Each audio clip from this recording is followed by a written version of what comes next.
Dans les rues d'Ornans, les bottes sont recommandées. La Loue est sortie de son lit dans la nuit, inondant la place du village.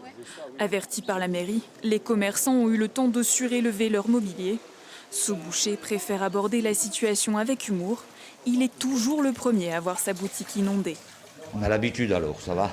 On surélève les machines, et l'eau elle rentre, on attend qu'elle repart, quoi, tout simplement. Avant, quand il n'y avait pas le barrage, mais ça arrivait fréquemment, 2-3 fois dans l'année. Et beaucoup plus haut que là, quoi. Il fait un moment donné, on était avec des barques au milieu de la rue. Eh oui, ça fait le petit Venise d'Ornans. À 11 h, l'eau a atteint 2,30 m avant de se stabiliser. La mairie appelle tout de même à la vigilance. On est un peu fataliste, mais on ne peut pas faire grand-chose contre la Loue. Il faut juste préserver les personnes en priorité, et puis les biens et les commerces. Là, c'est vraiment. Après, on incite tout le monde à ne pas se déplacer, à ne pas, parce que voilà, il peut y avoir des bouches d'égout qui se relèvent, etc. Donc ça peut être dangereux. À 10 km de là, au fond de cette vallée encaissée, la Brème s'est subitement transformée en torrent, encerclant les habitations. 2 personnes sont prises au piège. Le courant est fort.